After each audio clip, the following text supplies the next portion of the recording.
श्री स्वामी समर्थ. जय जय स्वामी समर्थ. स्वामींचं नाव घेऊन मी आजच्या ह्या नवीन व्हिडिओला सुरुवात करते.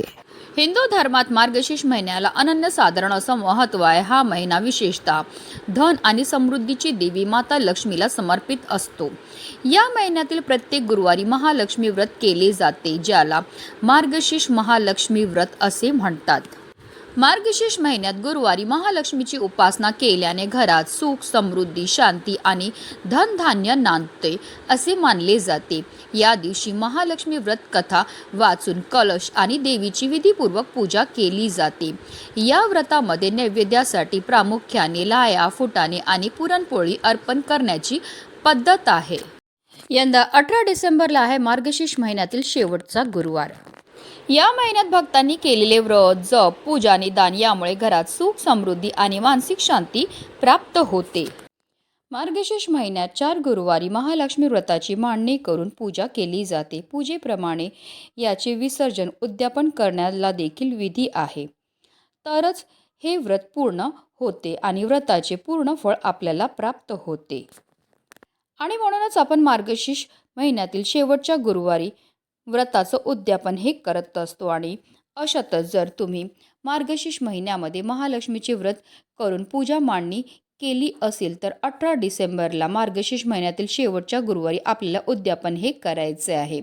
पण मार्गशीर्ष महिन्यातील शेवटच्या गुरुवारी राहू काळ आहे. ज्योतिषशास्त्रात राहू काळ हा अशुभ वेळ मानली जाते. या काळामध्ये आपल्याला चुकूनही पूजेची मांडणी किंवा उद्यापन हे करायचे नाही. राहू काळ हा दुपारी 1:40 प्रारंभ होईल, तो दुपारी 3 वाजेपर्यंत असणार आहे. तर या वेळेमध्ये आपल्याला चुकूनही पूजेची मांडणी तसेच उद्यापन हे करायचे नाही आहे. धार्मिकदृष्ट्या हा दिवस अतिशय महत्त्वाचा असल्यामुळे या दिवशी काही प्रभावी आणि उपाय देखील केले जातात. आणि म्हणूनच मार्गशीर्ष महिन्यातील शेवटच्या गुरुवारी तुम्ही व्रत नाही केलं तरीही चालेल, पण गाईला खाऊ घाला. ही वस्तू खायला दिल्यामुळे आपल्याला सर्व कामामध्ये यश तर प्राप्त होणारच आहे, पण आपल्या 7 पिढ्यांचं दारिद्र्य नष्ट होऊन आपली कितीही कठीणातील कठीण इच्छा ही साक्षात माता लक्ष्मी पूर्ण करणार आहे. तर ती कोणती वस्तू गाईला खायला द्यायची, कोणत्या वेळेत द्यायची, त्याबद्दल सविस्तर आणि महत्त्वाची अशी माहिती मी तुम्हाला या व्हिडिओमध्ये देणार आहे. तर व्हिडिओ पूर्ण पहा. आणि जर तुम्ही माझ्या चॅनलवर नवीन असतील तर चॅनलला सबस्क्राईब करा आणि शेजारी बेल आयकॉन सुद्धा प्रेस करा, जेणेकरून तुम्हाला माझ्या नवनवीन व्हिडिओचं नोटिफिकेशन हे मिळत राहील आणि तुम्ही पण व्हिडिओ मिस करणार नाही. पवित्र मार्गशीर्ष महिन्यात महालक्ष्मी व्रत करण्याची प्रथा आहे. मार्गशीर्ष महिन्यातील शेवटच्या गुरुवारी सुवासिन महिला हळदी कुंकवाचा कार्यक्रम करून लक्ष्मीच्या स्वरूपातील स्त्रियांचा आदर करतात. आणि 4थ्या गुरुवारी देखील इतर गुरुवारप्रमाणे पूजेची व्यवस्थित मांडणी करून पूजा करायची आहे. महालक्ष्मी व्रताची कथा वाचायची आहे. संध्याकाळी देवीला नैवेद्य दाखवायचा आहे आणि संध्याकाळी महिलांना हळदी कुंकवाला आपल्या घरी आमंत्रण करायचे आहे, कारण त्यांना देखील देवी स्वरूपात मानून आदर करायचा आहे. सुवासिनींना देवी स्वरूप समजून त्यांची पूजा करायची आहे. त्या सुवासिनींना फुले, फळे, गजरा, महालक्ष्मी व्रताची पोथी, एखादी भेटवस्तू द्यायची आहे, ओटी भरायची आणि त्यांना भावपूर्ण नमस्कार करावा. तसेच महिलांचा उपवास असेल तर त्यांना आवर्जून दूध द्यायचं आहे किंवा अगदी तुम्ही भोजनसुद्धा देऊ शकतात. या मार्गशीर्ष महिन्यातील शेवटच्या गुरुवारी कन्यापूजन देखील केले जाते. शक्य असेल तर तुम्ही कन्यापूजनसुद्धा करू शकतात. मार्गशीर्ष महिन्यामध्ये दानाला खूप महत्त्व आहे. जर तुम्ही अजूनपर्यंत आपल्याकडनं काहीही दान केलं नसेल तर मार्गशीर्ष महिन्यातील शेवटच्या गुरुवारी ब्राह्मणांना शिदा, वस्त्र आणि दक्षिणा देऊन तुम्हाला त्यांना नमस्कार करायचा आहे. या केलेल्या दानाने आपल्याला दुप्पट पटीने पुण्यफळ हे प्राप्त होत असतं. आता जर मासिक धर्मामुळे जर तुमचा एखादा गुरुवार गेला असेल तरी सुद्धा तुम्हाला 18 डिसेंबरला म्हणजेच मार्गशीर्ष महिन्यातील शेवटच्या गुरुवारी उद्यापन हे करायचं. आता जर तुम्हाला 18 डिसेंबरलाच मासिक धर्म असेल, तुम्हाला उद्यापन करणं शक्य नसेल तर तुमच्या घरातील इतर सदस्यांनी उद्यापन केलं तरीही चालणार आहे. आता जर काही कारणास्तव तुम्हाला 18 डिसेंबरला उद्यापन करणं शक्य नसेल, मासिक धर्म असेल, सुतक सुयर असेल तर तुम्ही पौष महिन्यातील पहिल्या गुरुवारी उद्यापन हे केलं तरीही चालणार आहे. आता बऱ्याच जणांचा प्रश्न असा येणार आहे की पौष महिन्यामध्ये कोणतंही शुभ कार्य केलं जात नाही, मग आपण उद्यापन कसं करावं?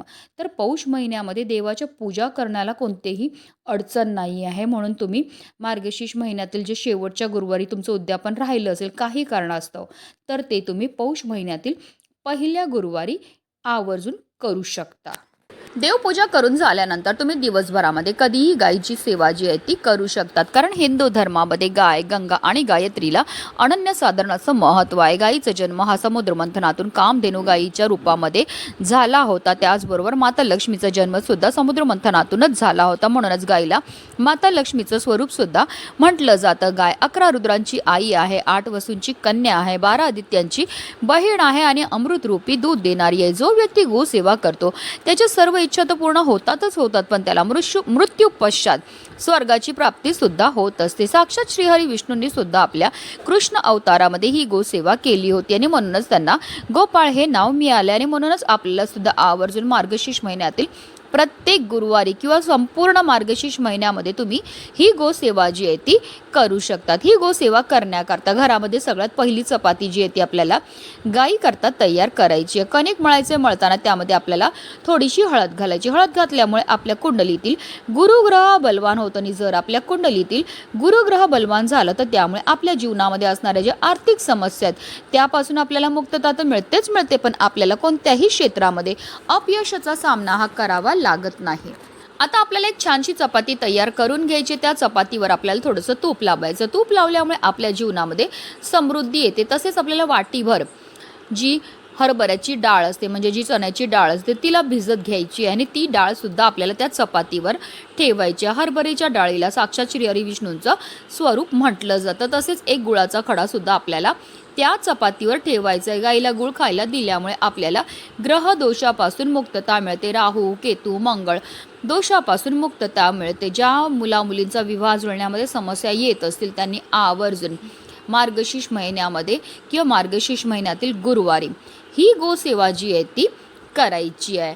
आता जर तुमच्या घरी गाय असेल तर तुम्ही घरच्या घरी ही गोसेवा करू शकतात की एखाद्या गोठ्यात जाऊ शकतात, गोशालेमध्ये जाऊ शकतात किंवा वाटेत कुठेही तुम्हाला गाय ही भेटणार आहे.